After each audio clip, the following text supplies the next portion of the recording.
Good evening. I hope कि आप सब अच्छे होंगे और आगे भी अच्छे रहें। तो आज का जो टॉपिक है वो है हमारा outdoor and indoor propagation models. ठीक है, तो बेसिकली आपको इसके नाम से ही समझ में आ गया हो। अगर नहीं आया हो तो क्यों चिंता करते हो, मैं हूँ ना, मैं समझाऊँगा। ठीक है, तो देखते हैं क्या होता है इसमें। तो बेसिकली ऐसा होता है कि जैसे कि आपका एक कोई भी डिवाइस है, ठीक है, मोबाइल कम्युनिकेशन से रिलेटेड कोई भी डिवाइस है, जैसे कि आपका एक सेल फ़ोन है, आपका एक वाईफाई का राउटर है। तो इनकी क्या है, एक अलग अलग रेंज है। जैसे कि सेल फ़ोन कहाँ वर्क कर रहा है, पूरी सिटी में या पूरी कंट्री में आप कहीं भी लेकर चले जाओ वो वर्क करेगा, क्योंकि जो टावर का कवरेज एरिया है वो बहुत बड़ा है। बट जो आपके घर में लगा हुआ वाईफाई है ना, वो क्या करेगा कि आपके घर के अंदर ही काम करेगा। आप घर से थोड़ा दूर चले जाओगे ना, तो वो आपका वाईफाई वहाँ पर वर्क नहीं करेगा।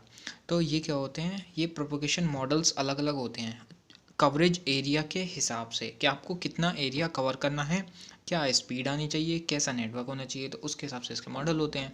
इंडोर मीन्स घर के अंदर, आउटडोर मीन्स घर के बाहर की जो एप्लीकेशंस हैं उनके लिए। ठीक है, तो बात करते हैं पहले इंडोर की। अगर आपके घर के अंदर है वो मॉडल, मीन्स वो डिवाइस आपका घर के अंदर है, तो क्या रेंज जो होगी वो भी शॉर्ट होगी। ट्रांसमीटर और जो रिसीवर है उस पर आपकी जो पावर होगी वो भी कम होगी। ट्रांसमीटर से हम कम पावर को ट्रांसमिट करेंगे, और जो आपका रिसीवर है वो तो फ़ोन का रिसीवर है ना, तो वो उसको रिसीव कर लेगा कम पावर को ही। ठीक है, तो एक तरह से हम ये कह सकते हैं कि इसमें पावर का कंजप्शन भी कम होगा। और क्या होता है कि बिल्डिंग जो होती है ना, उनका लेआउट बहुत अलग अलग तरीके का होता है। जैसे कि कोई कई फ्लोर वाली बिल्डिंग है, या फिर कोई सिंगल फ्लोर की है। सिंगल फ्लोर की है तो उसमें तो एक वाईफाई का राउटर काम कर जाएगा, बट कई फ्लोर की है या बहुत दूर दूर उसकी रूम्स बने हुए हैं, तो उनमें तो नहीं काम करेगा ना।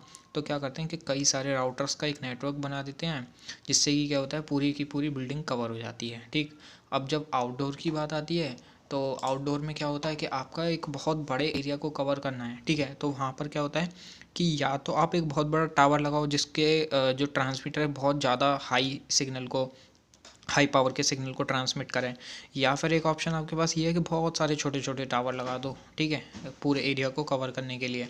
तो मेनली लोग क्या करते हैं कि बहुत बड़ा टावर बहुत ज़्यादा पावर को एक साथ ट्रांसमिट करता है। ठीक है, तो मेनली कुछ इस तरीके का यूज़ होता है ना। तो वो क्या होता है, आउटडोर प्रोपोगेशन मॉडल होता है। और उसमें क्या, एरिया भी ज़्यादा कवर यूज़ है, पावर भी ज़्यादा काम में आ रही है, और वो जो होता है पूरा कॉम्प्लेक्स भी बहुत ज़्यादा होता है। ठीक है, और फिर अब जब इतने सारे यूज़र्स को कनेक्ट करना है, तो एक्यूरेसी भी उसकी बढ़ानी पड़ती है। ठीक है, तो ये सब होता है इसमें। ओके, आई होप कि आपको ये समझ में आया होगा।